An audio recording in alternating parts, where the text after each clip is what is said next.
the New 80's Revolution with Jason Nupp, a one-and-all show full of fun where anything can and does happen. Pickups, fan mail, toy reviews, camping with the New 80's Revolution Jr. Whatever the heck else does not fit into a specific category, Jason covers it right here, folks. And now, the host of the New 80's Revolution, Jason Nupp.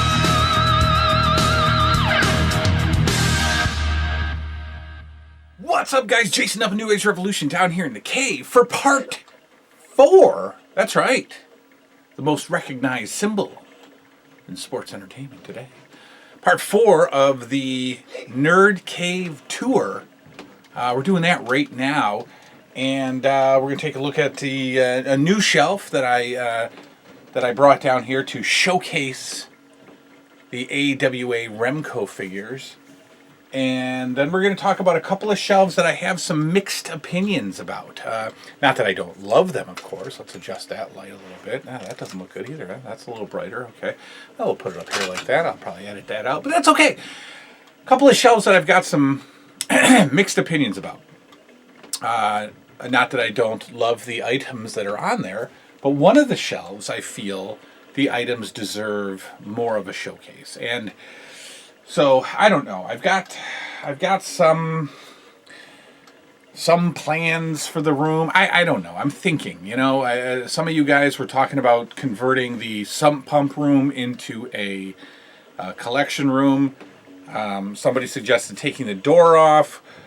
The only reason I can't take the door off is that there's the occasional stink bug, occasional bumblebee situation back there, and I don't know. I don't want anything to come up into here. So, of course, we could fill the hole that the bees have been getting in. I could do that, but yeah. So it's starting to, the lack of space is starting to become a reality, and it's starting to freak me out a little bit because, what am I going to do? I got so many other ideas for things to bring in and add to the collection, and I'm truly running out of room. So I thought maybe sacrificing, the main floor, right? So there's still, everything kind of goes around this way on the walls. And so that leaves the middle of the room, right? And that's usually floor space where we can walk around. I can film stuff. I can sit on the floor and play, and I'm thinking about sacrificing that space and kind of, how like usually a big space is cut into sections by like cubicles or whatever, and almost mini rooms come out of it. I was thinking about, I don't know, putting some bookshelves in the middle of the room and dividing the room in half, but then you lose all kinds of floor space, and then you're kind of bumping around on stuff, and I don't know.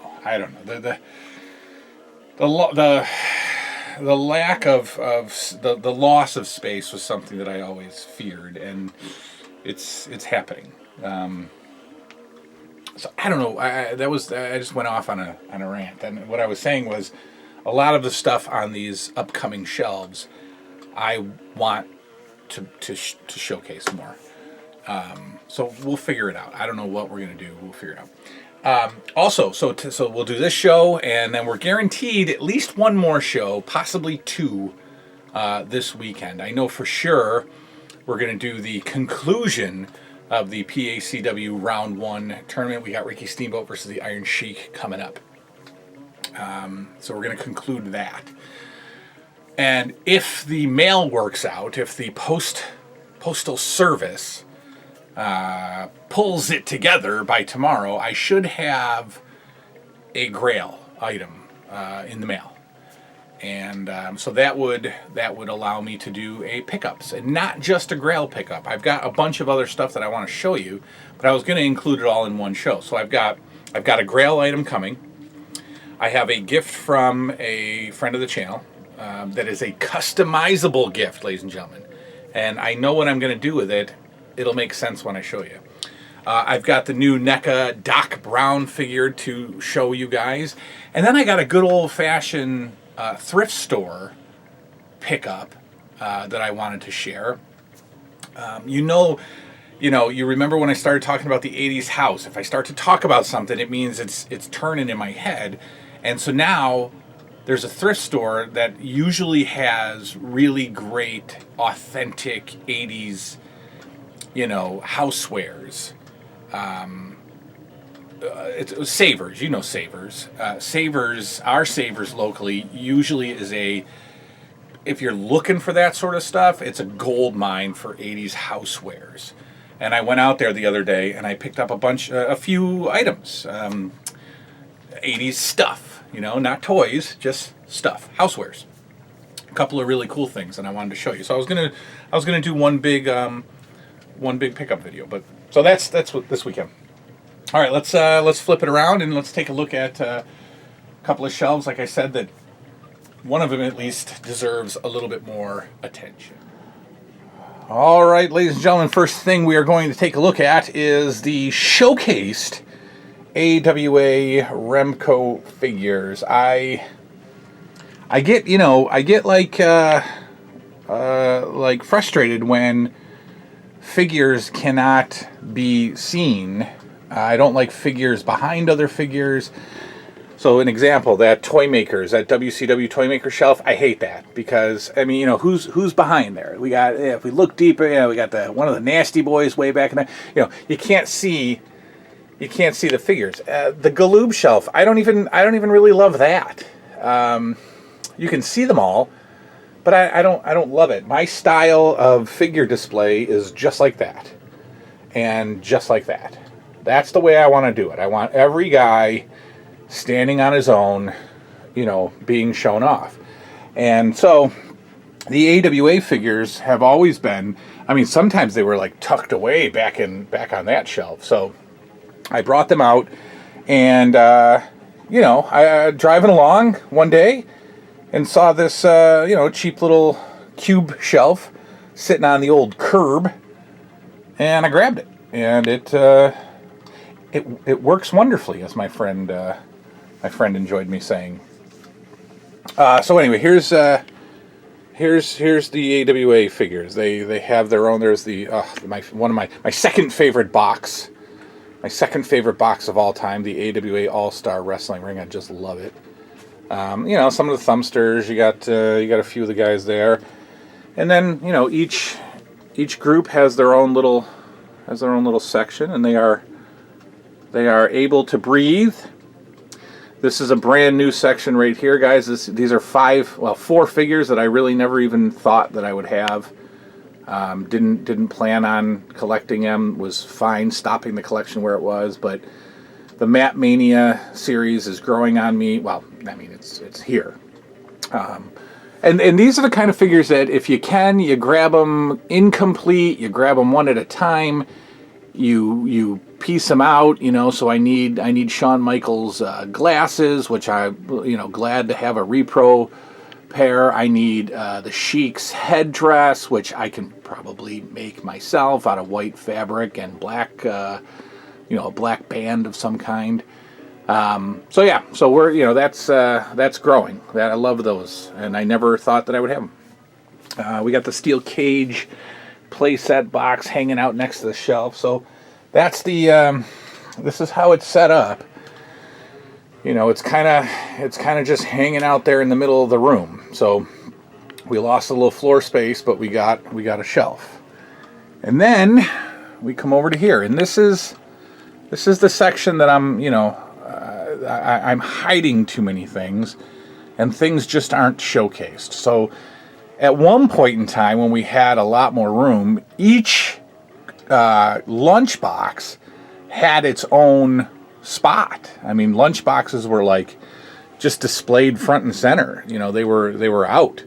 And now, they're hiding behind other lunchboxes and hiding behind stuff, and I don't like that. If you can barely make out a Filmation Ghostbusters lunchbox behind there, and tucked away over there is a Hulk Hogan lunchbox.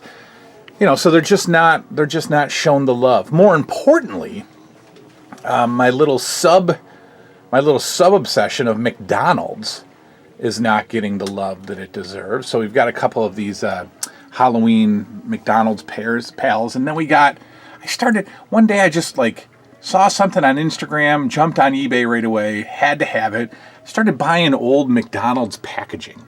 Right? So that's a like a big breakfast packaging from the 80s that somehow somebody still had. Right? We got the Spuds McKenzie glass. These need to be shown. These are because there's two here. These are old McDonald's serving trays, right? Kids serving trays. Put the drink in here. You got your burger and your fries right there. We got a Hamburglar, and we got a Mayor McCheese or Big Mac. That's weird. Was there a Big Mac character? Well, there is now. We got Hamburglar. And then Big Mac. Whatever happened to the Big Mac character? I thought that was Mayor McCheese. Anyway, so they're just sitting up here, not getting any love. In fact, one is hiding the other one. I hate that. I hate doing that.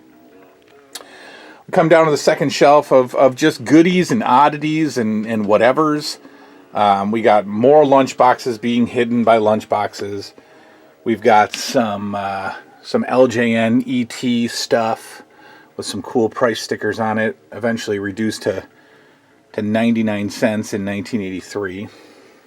We got the ET pencil sharpener. We got some pencils. We got some of these tiny little collectible PVC figures of the Smurfs, of the Care Bears. We got some ET. We got an old, I don't know, Roger Rabbit somebody gave me. Some McDonald's toys. We got the Get Along Gang. We got a glowworm. Some mini Annie figures back there. And again, I don't want my stuff to be hiding. So maybe those carded Annie figures I'll actually pull out and maybe like find a wall spot for them, because you don't see it. These PVC figures I want to have their own little space. And then coming down here, look at the hidden gems in here that don't get to be seen. I got five Happy Meals. Two of them are just, folded up, not even displayed. And we got all of our Happy Meal toys down here, our haunted chicken nugget, Halloween chicken nuggets. We got the Muppet Babies. We got one of the Muppet Babies. That's still on my must-have list. We got a complete Bernstein Bears, thanks to a friend of the channel. We got, that's an old 70s, I think, Ronald McDonald. We got the Back to the Future animated series figures. We've got the food figures there. We got some California raisins. You don't see it. It's hiding. Down here, same thing. Lunchboxes hiding other lunchboxes. I don't know, maybe I'll display the lunchboxes in my garage or something. Maybe put up a shelf in my garage. 'Cause I don't like stuff that's hiding. I don't know, maybe I'll do that, because I didn't want to put a lot of stuff in the garage due to temperature. But lunchboxes are fine. So I don't know, stay tuned. Maybe the lunchboxes go into the garage. Put up a couple brackets, put up some shelves, put the lunchboxes up there. Here's another McDonald's item, a Big Mac container from very late 80s, like 89, almost into 90. The glasses, the stuff that just doesn't get to... And then some random stuff down here, another lunchbox. And again, lunchboxes hiding behind lunchboxes. Look at that. There's 3 of them. I don't like that. We got the random strolling bowling game. We got the random Cabbage Patch doll falling out of the Cabbage Patch child seat. So let's see if we can get that thing back in there.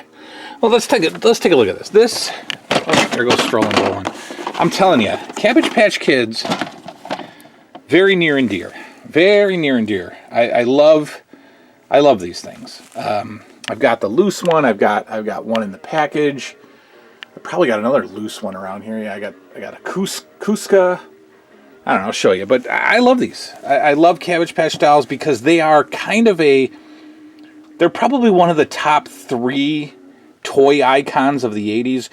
not necessarily your favorite toy, not necessarily the ones that but Cabbage Patch dolls. If we're talking about toys of the 80s, Cabbage Patch dolls. They have to be one of the first things you thought of.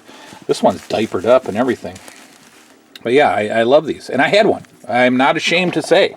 I will tell you, we are all family here. I had a Cabbage Patch doll at age 8, probably 9 or 10. And I carried it around for a solid summer. I had my Cabbage Patch doll. We got a boxed Cabbage Patch doll from 1985. This is Bruce Marty. They always had the dumbest names. Bruce Marty. That Cabbage Patch. This is one with a tooth. Kind of adopted a little late in life. He's got the tooth.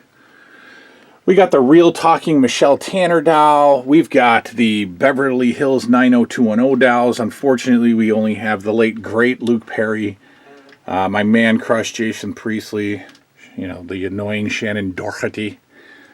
We still need Tori Spelling and Jenny Garth figures. I don't have them. There's another Cabbage Patch doll. There's some random. So this is kind of the random Cabbage Patch doodads. A couple of the PVC figures. These are that's a bigger PVC figure, and these are like resin statues. Those statues were actually in that box. Cuties. Cuties are the girl version of Muscle, right? Which would be just trashed and taken off the shelves today if we called girl figures cuties. No, we can't do that. Then we've got, this is kind of the plushy shelf, right? So we've got the Kusa, or the Kuska back there. We've got a boxed Care Bear. We got a couple loose Care Bears in there. We've got some DuckTales figures. We got some mini fur skins. We got Rainbow Bright and her pal there. I forget what that thing's name is. Sprite, maybe. We got a Gizmo Gremlin figure that's beautiful. Just some stuff. Got the ET glass. Got the Cabbage Patch piggy bank. Coming down, we got a Blonde My Buddy. We got the Teddy Ruxpin. We've got the that's a, so back in the 80s, yeah, I know it's a Yankees bear. Back in the 80s, they were doing just these cool teddy bears that they like humanized. So this is Babe Ruth, right, from the Yankees, Babe Ruth. Dolly Pops. So this thing, I've told the story on this before. Let me see if I can get this out without. Okay, so Dolly Pops, right? What the heck are these stupid things? Well, nothing. They're nothing other than I was going through an old photo album, and I saw a picture from Christmas of 82. Let me see what the year is on this. 79. Okay, so this was probably Christmas of 80, 81, 82. Found a photo, and basically there's a pile of presents, and I'm staring at my stuff, and but I see my sister's stuff. And my sister had this Dolly Pops set, right? And I went to the flea market a couple of years ago, and this guy had this set just in a box. And all the memories just came flooding back of Dolly Pops. Only because my sister got it for Christmas one year, and it was captured in a photo, and then I found it. So I had to get it. And it's from Lionel Kitty City. And it's $6.97, which sounds like nothing, but to me is a huge price for this toy back in 1979, or 80 or 81. Made from Knickerbocker, and up here, those Annie figures are also from the Knickerbocker company. So pretty cool. Dolly Pops. Totally gone from my memory until I saw the picture. And those need to be displayed. So those need to find some wall space. Those just can't be tucked in there. We got a Popple. Love a Popple. The collection could not be complete without a Popple. This you saw on a recent friend of the channel sending me some stuff. We got a giant size ET button there. We got a random Care Bear glass. We come down and it's more of the same. We got some Get Along Gang figures. We have a Pound Puppy. I'm thought I had a boxed pound puppy somewhere. Do I not have a boxed pound puppy? Maybe not. I thought I did. We've got another Cabbage Patch item. Those are like mini figures that came in a little sort of like a plush little frame world little thing. I think that's a glowworm. I think. We got all 3 chipmunks, but again, you can't see anything. You can only see Simon, but we got Alvin and Theodore back there, and you know, this is the problem. Those need to be seen. We have Grubby, of course. We have another Get Along Gang figure. We've got a couple of boxed Coleco Cabbage Patch items. One from Hasbro, which tells me it's a little later, and one from a Coleco, which tells me it's early. So we have the Cabbage Patch doll table, you know, booster seat, I guess, and that was so great. That is so great. Cabbage Patch potty chair. I think that's from like 90, 91, whenever Hasbro took over. But this is your 83, 84, 85 item right there. And you know, it doesn't need to be hidden away on a shelf. I want to see, you know, the front of the packaging, you know. We have a Cabbage Patch doll talking phone that's just vanished from the earth. You know, it's buried. You know, so anyway, that's I don't know, that's my dilemma. Is what to do with all of this stuff that doesn't get the airtime that it deserves. You know, in a perfect world, every one of my items would be showcased like that. You know, just one after the next. I mean, could you imagine having the G.I. Joes just like, well, here's my G.I. Joe collection, and they're all in a bin. You know, they're all in some plastic tub. You know, because that's what this sort of you know, does for me. But anyway, so that's my problem that I have to try to fix. A space problem and a display problem. But that's the next portion. We got the picked off the curb shelf that's showing off those Remcos, and then we've got the 2 shelves with just hidden gems that need life. All right, that is part 4. Part 5 is going to be some of this fun stuff. The Karate Kid figures, the Chuck Norris, my Dukes of Hazzard shelf, some of the American Gladiators coming over here, some horror stuff, some Rambo stuff. Oh, yeah, it's going to be good.